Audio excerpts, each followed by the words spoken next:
Não, Jesus não ressuscitou. Primeiro de tudo que a gente tá tratando de um assunto que não há consenso acadêmico por falta de provas. Dizem que Jesus Cristo ressuscitou porque, em teoria, um túmulo foi encontrado vazio. E ele não poderia ter sido encontrado vazio porque ele estava sob a vigilância de autoridades locais. Verdade sobre o fato. Não existe um túmulo. Esse túmulo nunca foi encontrado. E com isso a gente tem duas opções. Acreditar no relato bíblico de que esse túmulo existiu e que esse túmulo foi encontrado vazio porque alguém escreveu isso na Bíblia. E a segunda opção que a gente tem é preencher essa lacuna com relatos culturais, ou seja, do que geralmente se acontecia em situações iguais a essa. Então qual era o cenário político da época? Israel e Jerusalém eram territórios do Império Romano. E Jesus, meus queridos, era um rebelde. Foi considerado o líder da rebelião contra o Império Romano. E por isso ele foi condenado à crucificação. E Pôncio Pilatos, o prefeito responsável pelo território da Judéia e também responsável pelo julgamento de Jesus Cristo, é relatado como um romano, um homem extremamente arrogante, sanguinário e insensível com relação às ritualísticas judaicas. Considerando relatos históricos, é possível que o corpo de Jesus tenha ficado pendurado na cruz para ser comido por aves de rapina ou cachorro. Mas também se discute a possibilidade de que, considerando que o cara foi crucificado numa sexta-feira, antes de um dia muito importante para os judeus, e pensando numa rebelião local, Pilatos pode ter de fato entregue o corpo de Jesus Cristo para as autoridades locais, porque seria um problema amanhecer no sábado sagrado dos judeus um cara crucificado. Mas para os judeus, Jesus também não era tão importante assim. Então, muito provavelmente, os sacerdotes judeus tiraram o cara da cruz e jogaram ele numa vala, porque era isso que se fazia com todos os criminosos que eram mortos naquele território. Mas também existe a possibilidade que, como era um momento importante para os judeus, não jogaram numa vala, mas amontoaram ele junto com outros mortos dentro de um túmulo coletivo. A probabilidade que esse cara tenha sido velado como um judeu honroso é quase nula, porque é humanamente impossível alguém ressuscitar. Perceba que ela começou dizendo que não existem provas o suficiente para confirmar a ressurreição de Jesus Cristo. Até aí estamos falando de uma posição filosófica naturalista. Mas logo depois ela passa a afirmar uma série de coisas que ela também não possui provas. Ela diz que Jesus provavelmente ficou na cruz sendo devorado por animais. Depois diz que talvez tenha sido jogado numa vala comum. Depois sugere que pode ter sido colocado em um túmulo coletivo. A pergunta é simples: qual é a evidência histórica que ela possui para todas essas afirmações? E já sabemos,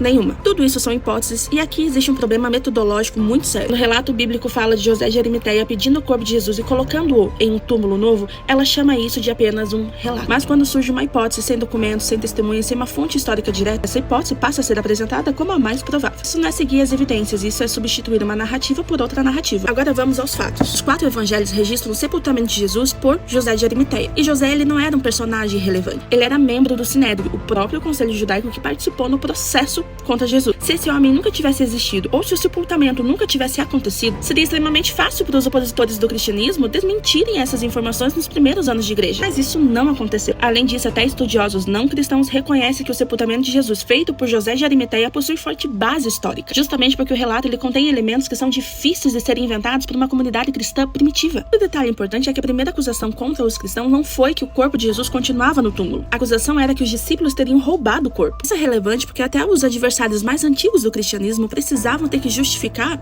a ausência do corpo. Se o cadáver de Jesus estivesse numa vala comum, conhecida, ou em um túmulo coletivo, bastava apenas apresentá-lo. O cristianismo teria morrido em Jerusalém antes mesmo de começar. E por fim, quando ela diz que a ressurreição é impossível porque seres humanos não ressuscitam, isso não é um argumento histórico, isso é um pressuposto filosófico. A questão nunca foi se pessoas ressuscitam naturalmente. A própria definição de milagre é um evento sobrenatural. Portanto, dizer que a ressurreição não aconteceu porque milagres não acontecem é assumir como conclusão extremamente aquilo que deveria ser demonstrado. Isso não é investigação histórica. Isso é partir de uma crença naturalista e interpretar todas as evidências a partir dela.